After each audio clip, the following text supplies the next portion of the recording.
वजूद जन से है तस्वीर कायनात का रंग, इसी के साज है जिंदगी का सूट। वसुदेव वसुदेवा कुटुंबकम। बहुत से बच्चे हर प्रदेश के, जम्मू कश्मीर के और देशों के आते हैं दिल्ली में, उनको आके तकलीफ होती है समाज की, खाने की, पीने की, रहने की। Happy International Women's Day. But you also have to have the willpower to know what you have to do and what is the right path that is good for you. नाज़रीन आदाब, आप देख रहे हैं आवाज़ द वॉइस और मैं हूं नज़ीर गनाई। आज शहरी श्रीनगर में एक खास प्रोग्राम मुनक्किद किया जा रहा है जिसमें international human rights organization, United Nations और इंटरनेशनल बार ऑर्गेनाइजेशंस की इश्तराक से ये प्रोग्राम, जिसमें अवार्ड सेरेमनी जो है मुनक्किद की जा रही है। और इस अवार्ड सेरेमनी को यहाँ पे कश्मीर में मुख्तलिफ शोबों से जो औरतें हैं ऑन वुमेंस डे, उनको सम्मान किया जा रहा है। हम ये जानने की कोशिश करेंगे कि ह्यूमन राइट्स ऑर्गेनाइजेशन के हमारे मेंबर यहाँ पे जुड़े हैं। We want to understand what is the genesis of this program और किन औरतों को आप यहाँ पे सम्मान कर रहे हैं।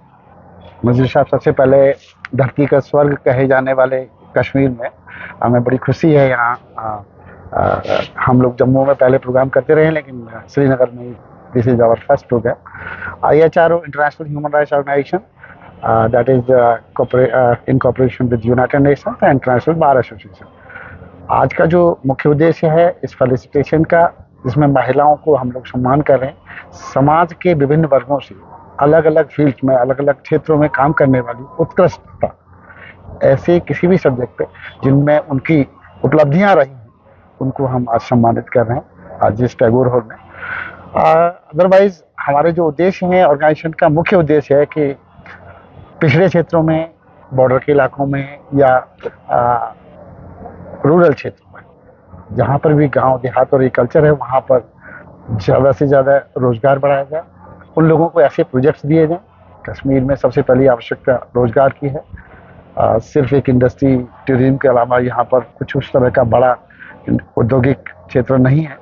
इसलिए सबसे पहले तो अगर आज के दिन को अगर साकार करना है, इंटरनेशनल वुमेन्स डे को साकार करना है, तो हर दिन इंटरनेशनल वुमेन्स डे है। बिल्कुल, आज स्पेशली हम लोग इसलिए याद कर रहे हैं कि इस दिन को याद करके हम पूरे साल उन महिलाओं को अपने पाँव पे खड़ा कर सकें, उनको मदद कर सकें, प्रोजेक्ट्स उनको अलग अलग रूप में दे सकें। और हम सरकार से भी हमारी ये गुजारिश रहेगी कि अगर हमें कोई ऐसा अपॉर्चुनिटी मिलता है जिसमें हम एक ब्रिज की तरह उन महिलाओं को मदद कर पाएँ, उन युवाओं को मदद कर पाएँ, तो बड़ी खुशी की बात है। तो बहुत सारे ऐसी स्कीम्स है, सेंट्रल स्पॉन्सर्ड स्कीम्स है जो गवर्नमेंट की तरफ से अनाउंस की जाती है, लेकिन ग्राउंड पे अगर देखा जाए तो ग्राउंड पे बहुत कम उसकी या तो अवेयरनेस कम होती है, या वो स्टेक होल्डर्स तक पहुँचते वो स्कीम्स या तो बंद हो जाती है या उतना उसका वो बोलबाला नहीं होता है।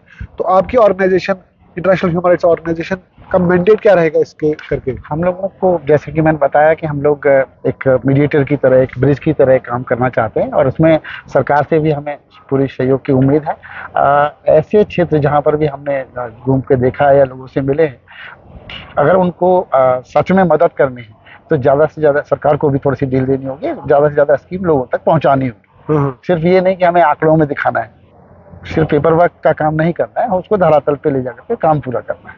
तो इस प्रोग्राम के बाद आप कौन से ऐसे इनिशिएटिव्स लेना चाहते हैं? क्योंकि आपका ये भी कहना है कि आप वॉकथॉन भी करेंगे, और भी कुछ ऐसे इनिशिएटिव जो आप ले रहे हैं। ये कल हमारे लगभग 2-2.5 हजार महिलाओं को और छात्रों को, कुछ कॉलेज जैसे NIT हमारे साथ जुड़े हैं, हमारे साथ पारस हॉस्पिटल जुड़े हैं, उन सबको साथ में लेकर के लगभग 2,500 लोगों का प्रोग्राम हम लोग डल लेक पर कल सुबह करने जा रहे हैं, जिसको नाम दिया गया वॉकथॉन। अच्छा, तो for cause, walkathon for a cause. तो ये महिला दिवस है, महिला दिवस को साकार अगर करना है तो लोग उनको सुदृढ़ करना होगा, उनको ताकत देनी होगी, उनको अपने पाँव पे खड़ा करना होगा। अच्छा, और उसके लिए सरकारी स्कीम सबसे मुफीद है।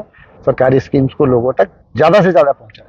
डॉक्टर प्रेमी, कुछ ऐसे भी एरियाज है जहाँ पे आर्ट्स एंड क्राफ्ट्स या ये विमेन आर्टिजन्स है, वो बहुत कुछ काम करना चाहती है, लेकिन उनको नॉन गवर्नमेंटल ऑर्गेनाइजेशंस की तरफ से कभी कभार कोई सहायता या उनको कोई कोऑपरेशन नहीं मिलती है। तो आपकी ऑर्गेनाइजेशन उस समत में क्या करेगी? हम एज ए मीडिएटर हम लोग उन सरकारी जो भी एजेंसी हैं उन लोगों को बोलेंगे और लोगों की ज़्यादा से ज़्यादा मदद करने की कोशिश करेंगे, क्योंकि यहाँ आज महिला दिवस है इसलिए महिलाओं की स्पेशली बात है, लेकिन हमने युवाओं पे ध्यान भी देना है, हमने किसानों पर ध्यान भी देना है, और हमारे जो प्रायोरिटी सेक्टर्स हैं, health sector it's very important, उसमें हम जो ज़्यादा से ज़्यादा जो काम कर सकें, जैसे कि मैंने बताया पारस हॉस्पिटल हमारे साथ कोऑपरेट कर रहा है, सहयोग कर रहा है IHRO को, तो इसी तरह से हम लोग चाहेंगे ग्रामीण क्षेत्रों में ज़्यादा से ज़्यादा अच्छी सेवाएं हेल्थ सेक्टर के लिए, ज़्यादा से ज़्यादा अच्छी स्कीम्स या हमारे कैंप्स ज़्यादा से ज़्यादा सेवाओं के रूप में पहुंचा सकें। तो doctor Premi, we wish you all the best आपके काम में और आपका जो अवार्ड सेरेमनी आज। Thank you, wish you all the best. Thank you, thank you, thank you.